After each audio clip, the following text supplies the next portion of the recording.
Namaskaram, Sikawat ji. Namaskaram, Sadhguru.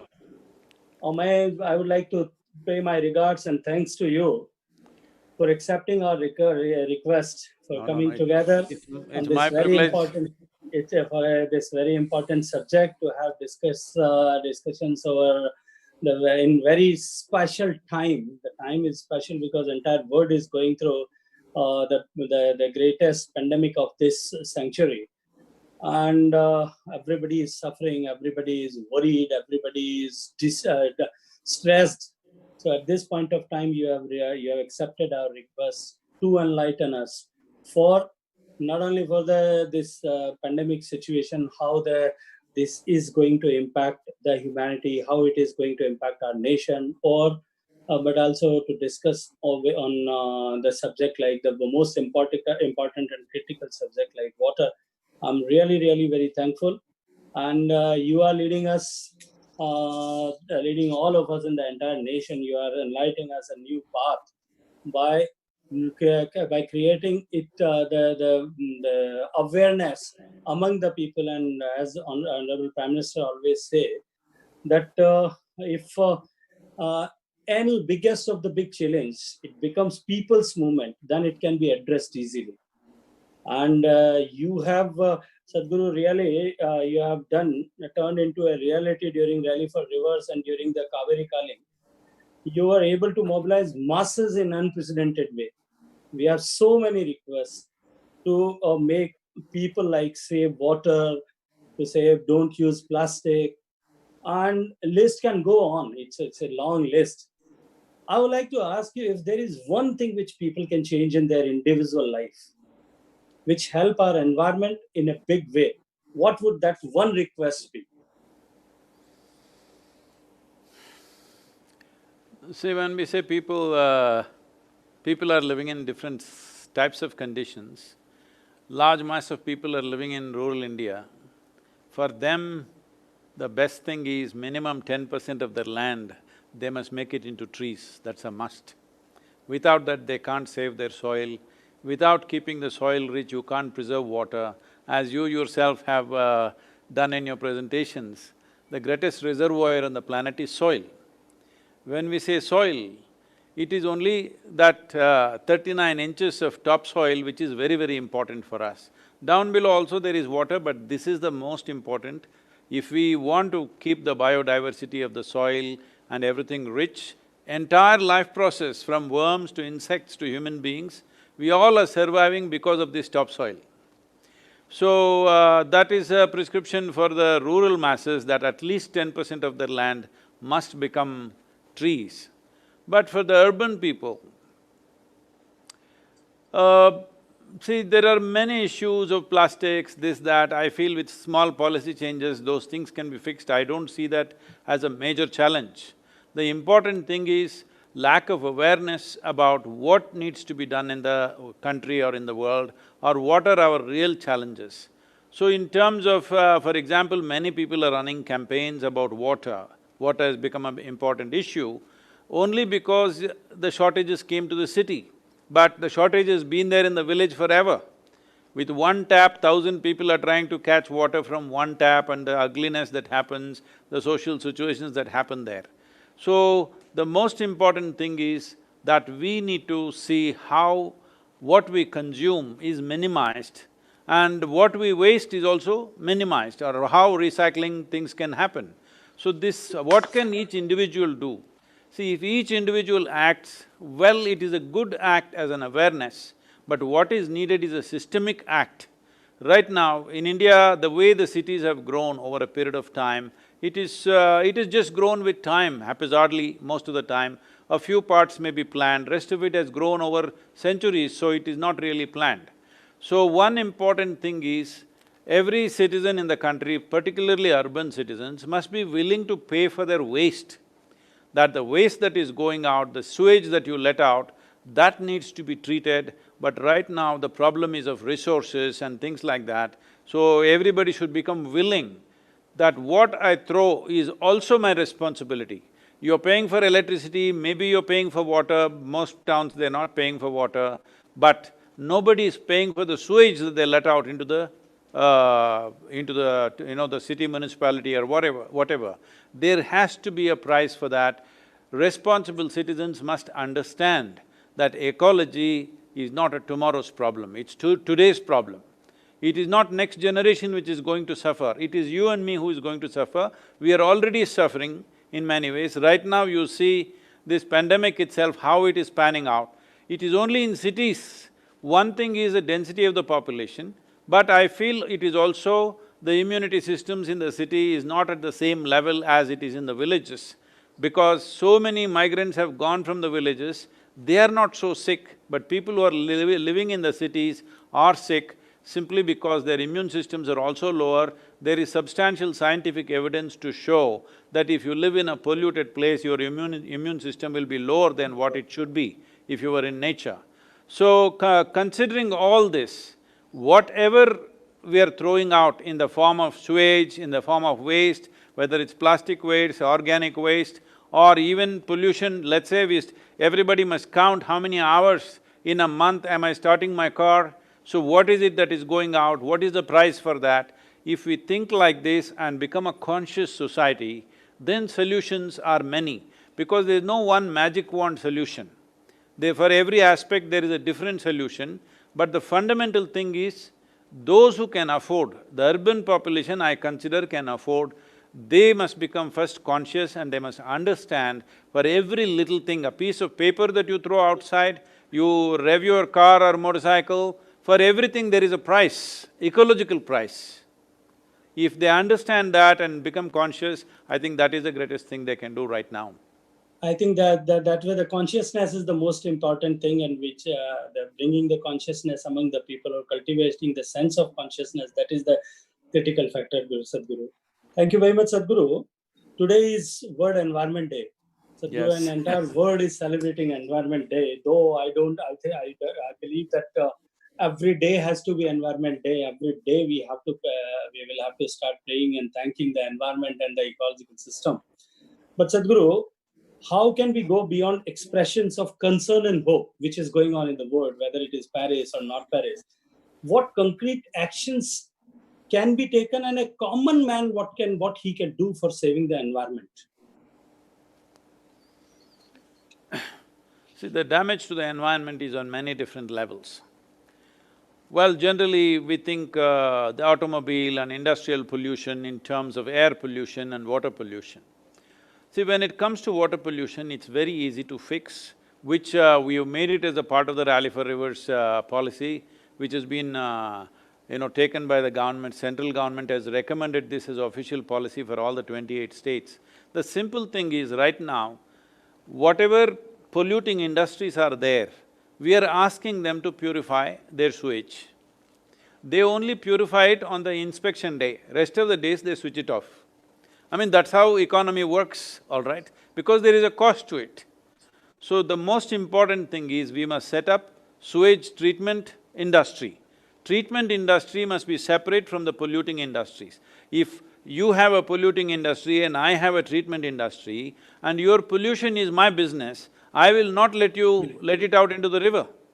So they must be separate. In every other country, that's how it is. So we need to do that immediately. Industrial pollution we can easily control because it's easy to pipe it to one place and treat it.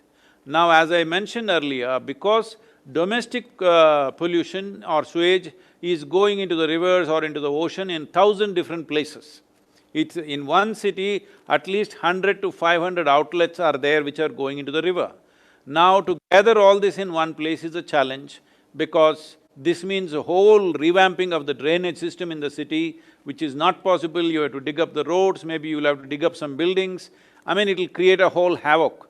So that is more of a challenge. For this, there are now technology solutions where for each house, you can fix a small sewage treatment plant, which doesn't cost too much. Initially there's a cost. If they are not willing to fix, we can ask some private agencies to fix it and charge them for the treatment. So before the water comes into the public sewage, it is already 50% to 70% treated. So that water is safe, And another thing is, around every city there is a need for vegetable and fruit cultivation. This 50 to 70% treated water from domestic sewage can very easily be used for vegetable cultivation and fruit cultivation around the city, which will be immense organic vegetable and fruit, stocks available for the citizens in that city. So people must understand this, that this will come back to them in the form of nourishment, this will come back to them in the form of more healthy food. So farmers should be given this water free. This is not very difficult to organize, it's possible to do it, but I feel unless we arrange private agencies to make money out of this, that they must be able to make money so that the service can be largely free for common citizens. Common citizens can have service free, but they make money by providing this water. What you think is dirty water is actually nutritious water for the plants. Fortunately, nature is made like this. What is our waste is somebody else's food. So that way we should recycle, but industrial waste, it is best that treatment industry comes up in parallel and treats it. So, in terms of what citizens can do is right now, if you want to put a new sewage line, everybody needs it, but there will be 10 people protesting against it because, it is going through their house or something has to be dug up, some inconvenience is there for them, they are not willing to go through that.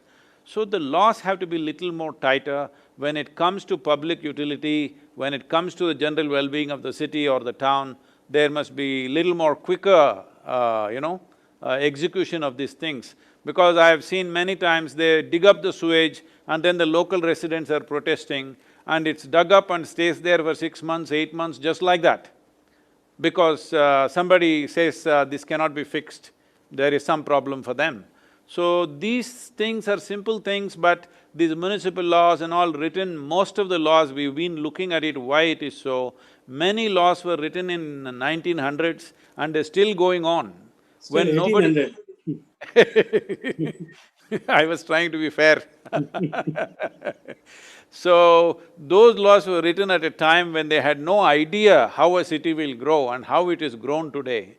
So, these revamping of these municipal laws and these pollution treatment methodologies, especially only if you make filth into wealth, will we be able to do this effectively. Right now, anything that is concerned with sewage means, unfortunately, still there is an idea it is something to be handled by untouchable people. No, this must become wealth.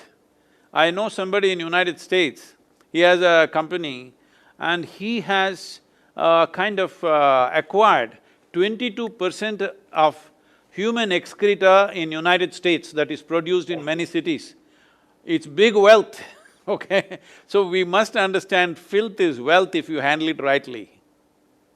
Yeah, thank you very much, Sadhguru.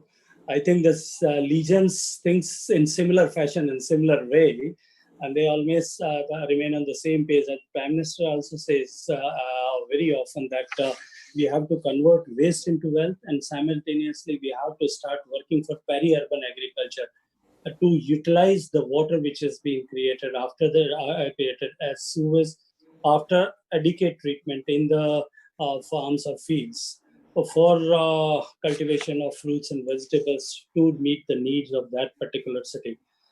Sadhguru, you have worked a lot for the rivers in the country, and especially you have taken a call for Kaveri and to rejuvenate it in the similar position which it earlier used to be. So how this program is going on, how this pandemic situation have impacted that program, how much impact that has this pandemic has created on our preparations and working on that, how the governments are supporting and getting the support of various governments like Karnataka and Tamil Nadu government. Well, in Karnataka, they have increased the subsidy for the tree, individual tree, from 100 rupees to 125 rupees, another 5 rupees for facilitation of that. So, it is working very well. Right now, in Karnataka, they are growing about 15 varieties of timber trees for us. About 70 lakh trees will be planted in this monsoon season in Karnataka. About 40 lakh trees will be planted in Tamil Nadu. Karnataka, the relationship between agriculture and forest policies is very good. We've been working with the government and the government has been very responsive. In Tamil Nadu, the agriculture is of a different nature. It is largely rice and sugarcane kind of farmers. It is a little more difficult for them to change because in Tamil Nadu, the Kaveri is largely flowing in plains. So the nature of farming that happens around a river that flows in plains and the river that flows in slightly hilly region is very different. So we are first focusing on Karnataka because that is vital for Kaveri. And Tamil Nadu is also happening, about 40 lakh trees we are putting this year. In terms of growing saplings and preparation, there is no problem because of the pandemic, we are going on as usual. In the farm activity also, there is no issue. Only thing is which has taken a little bit of a hit is that we wanted to create a huge farmer awareness for the coming years in a big way now. That has been delayed, but it's not really a problem. As we start planting in monsoon season, at that time we will do. We are not able to gather large mass of people to do these awareness campaigns. That is the only thing which is slowed down, but we are doing campaigns on WhatsApp and social media and other things. Today, even farmers are all… lot of them have access to social media, so we are campaigning through that. So this year, about 1.12 crores of plants will go onto the farmers' land. So people must understand this, that people are always talking about 10 crore trees, 25 crore trees, he planted here, planted there. But they planted on government land, how many of them will survive is always a big question mark because it depends on weather, it depends on rainfall and various other things. But this 1.12 crore trees are going onto the farmland, where a farmer is fully taking care of it, it's his economic process. So because of that, almost nearly 100% survival will be there. Whatever goes away within a fortnight, we always replace the saplings. So this is a big movement. 1 crore trees is not small because this involves a certain number of farmers and this will greatly enhance the… In Tamil Nadu, over 70,000 farmers have shown this. There are different modules. One module clearly shows within 7 to 8 years' time, their income could go up anywhere between 3 to 8 times depending upon the land. In a mixture of softwood, hardwood, pepper and a few other fruit trees, everything put together, per acre, they're earning anywhere between 8 to 12 lakhs per year, which is extraordinary compared to what they're earning. On an average in Tamil Nadu, they're earning 45,000 right now. It multiplies many-fold, and as the years go by, within about 12 to 15 years, 2 to 3 times the value of the land he's got in his crops, standing crops. And as you know, there is a huge migration problem in the country, as we have seen the reverse migration just now. It is expected about 220 million people will migrate in the coming decade. That was before the virus came, that was the estimate. That many people no city is competent to handle. The only way to keep them in their lands is there must be long-term crops. Right now, they're doing 90 days to 120-day crops. 1 or 2 crops fail means the next thing is go to the city. If they have trees on the land in the form of fruit trees, timber trees, whatever, this is standing money there. They will not leave the land and come. There will be enough incentive for the farmer to stay on the farm. This is very important for the future food security of this nation. Similarly, Sadhguru, the government have taken initiative and Honorable Prime Minister have taken initiatives to bring change in the common man's life, and especially in the rural India, by providing electricity to everybody, by providing functional tap water to everybody in the country, every household in the country, giving them bank access, giving them toilets, everything. So that way also, if the quality of life changes and the economic perspectives are there, more lucrative life will be there in the villages and they'll be happy to live in the village. It's totally agreeable. And Sadhguru, Can I ask you one question, Yeah, Shekhawat? please, Sadhguru. The Please. thing is regarding this Har Ghar Jal or what was that? Yeah, Nal se Jal, Har Ghar Jal. Okay, Har Ghar Jal, whatever. I'm sorry, I'm not good at that. That is water in every house. Yeah. Is this all going to be done by the government agencies or can we involve ourselves in somehow facilitating this in a more ecologically sensitive way? Sadhguru, Very honestly, as this is the water is a state subject as per the constitution. So we need to the execute is or implement it through the states. If states desires to involve any of the organization, we don't have any problem. We are just giving them technical assistance if they desire, and simultaneously financial handholding to almost 50% to the other states and 90% to the hilly states and the northeastern states. So that if a state desires, they can involve any agency or organization to execute in a more economical way, even more ecological way, rather I should say, that is the better term. And if it happens in any any state, then it is going to give us a good learning example for us. So I'll be so happy if there's something of this nature can happen in the country. We will see that. And Sadhguru, there's just one more question in connection to earlier enlightenment what you have given. So this pandemic is going to shape up our economy and the ecology also.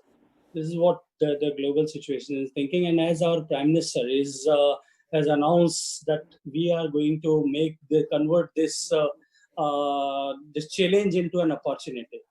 And I was reading about the earlier pandemic in last century when 1820, the Spanish flu, the entire world was suffering from, and crores of people have lost their life. At that time, then President of America, he stood and he took a challenge. He said that we will convert this as an opportunity, and he said that he is going to launch the policy of America first. And the study says that America emerged as a financial powerhouse throughout the world because of that policy. How do you think that is Atmanirbhar Bharat is going to bring changes and going to give strength in the future to our country? See, it's very important, there is a nuance that I think the Prime Minister put, which must be communicated properly. Atmanirbhar should not become like 1970s, throughout foreign companies, do this, do that. Right now, there is a movement building up in the society, ban this, ban that. I don't think we should go that way.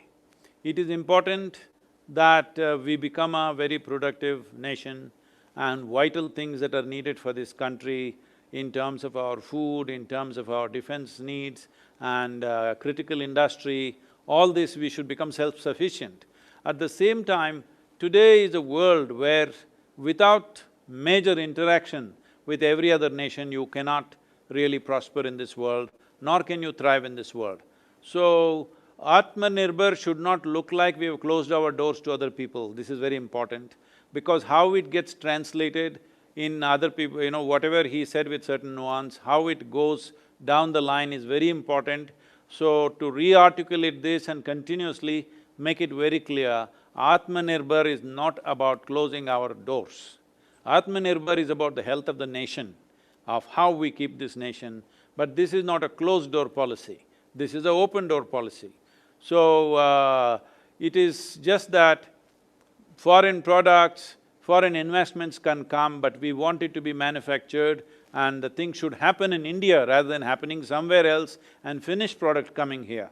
The most important thing is, things should come here and get manufactured rather than manufactured elsewhere and coming here.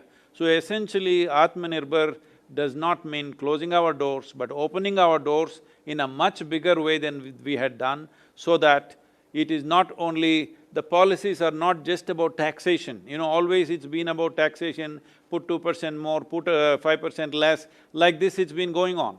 That is not the way. We must welcome this. I have also, written something about this and sent it to all the concerned people, that the important thing is, right now, there is a possibility that a whole lot of nations which have invested in our neighboring countries want to shift for a variety of reasons, if not wholly, at least partially, because they don't want to put all their eggs in one basket, they want another basket.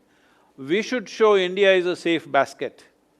It is very important that people understand their investments are safe, that in the name of Atmanirbhar, tomorrow we won't nationalize, because this has happened in the past. People have that fear that they will suddenly nationalize the industry, they will do something else. This must be unequivocally stated that in India, if you put $1 here, your dollar is always safe and it will grow, it will not die, it will not be taken, it is not at risk, there is no social unrest. All these points must be made very, very clear to the world. Otherwise, Atmanirbhar can become a closed-door policy, which should never happen. I know that is not the intention, but it should not turn out that way in other people's perception. When you convert or translate Atmanirbhar as self-reliance, immediately people think it's closed-door policy. Closed door policy. We must find a better English word for Atmanirbhar. I have not found one yet. I was supposed to request you to give us a proper word for this. And I I didn't can't know. What does Nirbhar exactly mean? Nirbhar is dependent, Self-dependence. Oh. self-dependence. So just hope you will enlighten us and give us a proper word for this. A good I will- English word is needed because self-reliance is always misunderstood as Yeah. closed-door policy. Yeah. तो सदगुरु, मैं कह रहा था, मैं कुछ हिंदी में बोलना चाहता हूँ, बहुत सारे लोग हिंदी वाले भी सुन रहे होंगे। जैसा आपने कहा ठीक वैसा ही माननीय प्रधानमंत्री जी सोच रहे हैं और उन्होंने बार-बार अपने भाषण के माध्यम से भी हम लोगों की बातचीत में भी उन्होंने कहा कि इसको जो है इसको क्लोज डोर पॉलिसी नहीं समझना चाहिए। हम ग्लोबल के लिए लोकल पर काम करें, हम भारत में बनाएं, अपने उपयोग के लिए भी बनाएं, दुनिया के लिए भी बनाएं। एंड स्पेशली सदगुरु मुझे लगता है कि एग्रीकल्चर में we have travelled a journey right from food deficient nation to food surplus nation. As on date हम दुनिया के सबसे बड़े फूड ग्रेन प्रोड्यूसर हैं, हम दुनिया के सबसे बड़े जो हैं वो डेयरी के प्रोड्यूसर हैं, हम दुनिया के सबसे बड़े पल्सेस के प्रोड्यूसर हैं, ऑयल सीड के प्रोड्यूसर हैं, though we are importing edible oil, but still sugarcane, sugar, cotton, we are the largest, the biggest producer in the world. Now we are exporting nation and emerged as an agriculture superpower. But simultaneously, we are blessed with the nature, by the nature that हमारे पास में सब तरह के temperate regions हैं. We are having all sort of temperate regions and we can grow whatever is edible in the world in our country. So this is the time जब हम दुनिया के लिए अपने देश में एग्रीकल्चर को शुरू करें। अभी तक हम अपने देश के लोगों का पेट भरने के लिए खेती कर रहे थे, क्यों ना हम अब इस दृष्टिकोण से काम करें कि हम एग्रीकल्चर में रिवर्स इंजीनियरिंग करें। पहले मार्केट को ढूंढें, उसके बाद प्रोडक्ट को आइडेंटिफाई करें, उसकी क्वालिटी पैरामीटर्स को स्टडी करें और उसके बाद में यहाँ पे प्रोसेसिंग एंड देन कल्टीवेशन। इस लाइन पर जाएं तो देश को कैसे हम आगे ले जा सकते हैं एग्रीकल्चर में, इसमें आप you please enlighten us. Actually, I had given a recommendation even to the Prime Minister's office regarding this, because from Kanyakumari to Kashmir, the latitudinal spread that we have is so tremendous, and as you said, every kind of weather conditions and soil conditions we have, literally anything that the world needs we can grow in this land. Only there were many restrictions among the farmers. Fortunately, now because of the virus, this is also one pitch that I've been continuously doing for last 15 years. Now because of the virus, it's been relaxed. That is, the farmer can sell his produce wherever he wants. This is very important.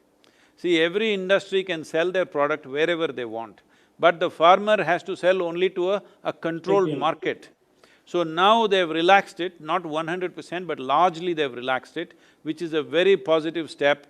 This will be in many ways, I don't think it's still gone across very well to the people, but in many ways it's a small revolution in the agricultural production, because only now investments will come, only now cold storages and other things will come up, because if there is no freedom for the farmer to sell wherever he wants, then there is no possibility of him getting a good price, him preserving it somewhere and then selling it somewhere else, all this is gone. One more thing we need to do is, both for our nutritional thing, because malnutrition is a huge problem in the country, and also for the sake of our soil, 30% of our diet should come from the trees. There are many ways to do this. There are various types of tropical vegetables, there are many fruits. Tropical land, India has maximum variety of fruits. Today, if you go to the fruit market, probably in Delhi if you go, you will see, apples from Australia, New Zealand, kiwi and something else from different places, but hardly any Indian fruits, none of the tropical fruits there. In terms of our health and well-being, these tropical fruits are very, very important. Fruit was an important part of our diet to such a point, in ancient times when the travelers came to India, they noted Indian diet is very rich with fruit, and they are saying that is one reason Indian people are intellectually very sharp, because they are consuming so much fruit. Such comments have been made in the past, in many centuries ago. So now, if you look at the rural population, there is hardly any fruit consumption because fruit trees are all gone. It's time to bring back at least 30% of our diet should come from the trees. One thing is nutrition for ourselves and nutrition for the land. Only if trees are there, there is nourishment for the land. Without organic content continuously falling back into the land, there is no way you can keep the health of the soil. Health of the soil and our health are not different. If you have a weak soil, you have weak human beings. If you have rich soil, you have very strong human beings and life on it. If life has to be strong, if life on this country, in this country has to be strong, we must ensure soil must be strong. Right now, nearly 42% of Tamil Nadu's land has been declared as fallow. What used to be a tremendously fertile land today is becoming fallow simply because we are throwing salts. There is no organic content, there is no animal waste, there is no tree waste, so there is no organic content in the land. This is one thing we must fix right now. If we want water to flow in our rivers, if we want water in our ponds and lakes, if we want, as you said, soil to be a great reservoir of water, the important thing is at least 30 to 40% of the soil should go under shade. We cannot bring back forests, we must make them into food crops. Food crops need not be 3 months, 4 months, food crops can be long-term food crops in the form of trees. This needs to happen in the country because India's soil is at great risk right now. The desertification process is very high and the water shortages are only a consequence. So farmers' well-being is dependent upon rich soil. If there is rich soil and abundant water, all these farm problems, farm stress, distress that is there, suicides that are happening, all this will disappear if only the soil is very rich and there is abundant water. That is only possible if we bring at least 40% of the land under shade. And that is going to, simultaneously, that is going to lead us to nutritional security from the food security. Yes. Now, until now, we were talking about food security, but now it is time when we have to start talking about and thinking about and planning about nutritional security. And this is the way how we can do it, and that is going to resolve many of our problems. Thank you, Sadhguru, for enlightening us on this. And Sadhguru, at the last, I would request you, if you wish to tell anything about this on this auspicious day of the Environment Day, to all of us, to the people listening you, that how we can have to start working, and how a common man can again contribute in all these things. See, the important thing is this, there is air pollution, there's water pollution, there's water shortages, these are all consequences that we feel. But actually, in terms of environment, the most fundamental problem is soil. Soil is the only real problem. If soil is rich, there will be water. If soil is rich and that there is enough vegetation on it, air will be purified. To what extent means, right now, some of the scientists have made these calculations. As a part of the World Economic Forum, I am also part of this team for 1 trillion tree campaign they've started. What the calculations are saying is the scientific calculations, 1 trillion trees if you plant, in the last 50 years, all the gas emissions and carbon emissions that have happened in the world, 1 trillion trees in 15 years' time, they will absorb everything. Many gigatons of carbon particles which are there, 1 trillion trees can absorb. Now, just the Kaveri basin, we are talking about 2.42 billion trees. If you take up it is vital that we take up river basins first, because river basins are a system. Rivers are not individual rivers, river is a system. Kaveri has over 120 tributaries, out of which many have died. Now effectively about 55 to 60 tributaries are still very much active. If you do not save the tributaries, you cannot save the river, because river is only a confluence of all the tributaries coming in. So the river basin has to be taken care of. River basin, if you plant at least 30 to 40% trees, then you have revived the river. It is very important. When I spoke about this in United Nations, they said, Sadhguru, if you can just do this 2.4 billion plantations and show little improvement, just 5–10% improvement, this will become the world's model, you must do this. But it will take time. Right now our project is 12-year time. But why should we wait for 12 years to be over? This is not rocket science. This is the way nature was earlier. If we can simultaneously start in all the rivers in India and show in 12 to 15 years' time all the rivers are flowing at least 15 to 20% higher than what they are today, that will be the greatest thing that we can do. So instead of each individual trying to do their own thing, right now everybody wants to do their own thing. Instead of doing things for our satisfaction, it is time that we all pool ourselves into a solution. The time for doing things for personal satisfaction is over. We must find solutions, and the solutions are only… the most fundamental solution is in maintaining the richness of the soil. We don't call soil as dirt or something else as others do, we call it our mother. It's called Mother Earth for us. In Tamil we say Thai Mannu, that means the soil itself is our mother. Because our mothers were also born out of this soil and they've gone back to this soil, we are also out of this and we will also go back to this. This one thing we must do as a generation of people. Everybody wants to do a little bit of their own thing for personal satisfaction. Instead of that, everybody pooling their energies to revive a few rivers. River revitalization or river rejuvenation does not mean digging up rivers and showing some water there. This is a total destruction of the riverbed. The important thing is we have to bolster the river basin with substantial vegetation and maybe some minor structures here and there where it's necessary, but largely with vegetation you can put the river back, because Indian rivers only 4% are glacial water, rest of it is all rainwater. The rainwater that comes in 50 to 75 days, we must hold it for 365 days. That is all we have to do.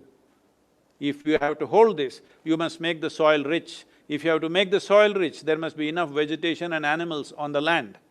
If we do this, you don't have to worry about the air gets cleared by itself. Of course, bringing more environmentally friendly machines, factories and cars, that process is anyway going on, but that is subject to technological developments. But this is something we can do right away. Yeah, Sadhguru, there are two movements going simultaneously. One you have initiated the Kaveri under the name of Kaveri Calling.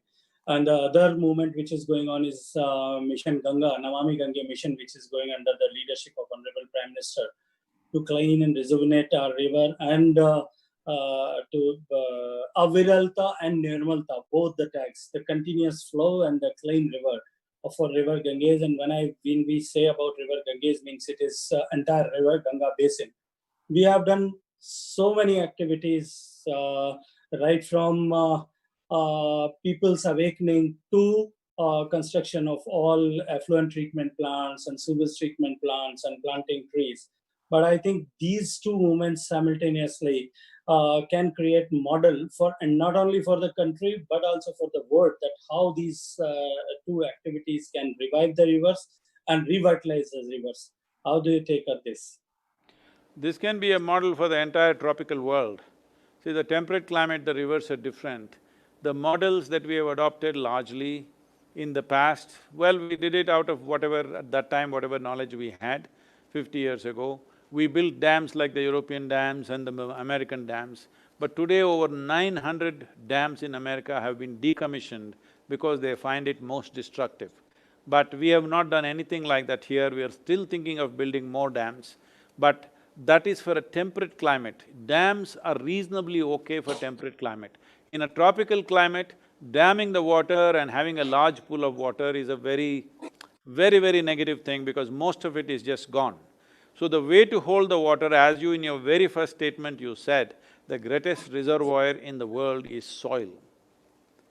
This soil, if it has to be a reservoir, it's important it is organically rich, otherwise it will become like sand. Organically rich means there must be tree litter and there must be animal waste. Both must be going into the soil continuously, otherwise desertification of the land will happen. The most important responsibility we have as a generation of people is that we don't turn this precious land. One of the most organically rich land, in terms of biodiversity, Indian soil has the maximum amount of biodiversity. This land should not be desertification should be the last thing that happens in this land. We must leave this soil rich, this is most important, and this responsibility is on us as a generation of people. Yes, thank you, Sadhguru. As in our old books and our rishis and manishis, they have so told that this all the components of the nature, land, water, all the resources, natural resources, we are not the owners of that. We are the custodians. So as a custodian, we have to keep them intact. We have to even get them in better position, better condition, and transfer it to the next generation. If we do it in that manner, then it is goodness of our side, humanity. Otherwise, it's not good, and we are not going to give the good things to the coming generation. You always speak about this. So I think this is the time when we can change the mindset of the people, that we are not the owners, we are not the consumers, we are the custodians. And that is how, by as we have already earlier also you have said, and our Prime Minister always says, that this is the way. If people become conscious, the common people become conscious and aware, then the transformation can happen easily. And Sadhguru, I would like to, before concluding this session, I would like to thank you for coming together on this platform today and enlightening us on this very auspicious and special day during this stress situation, when everybody is under fear psychosis, everybody is feeling afraid and tense because of this pandemic and the situation going on around the world. Thank you very much for enlightening us. No, this nation, Bharat, will come out of this situation stronger and better. It just takes a few months. Thank you. Thank you, Sadhguru. Pranam. Thank you very much. Namaskar. अच्छा हो गया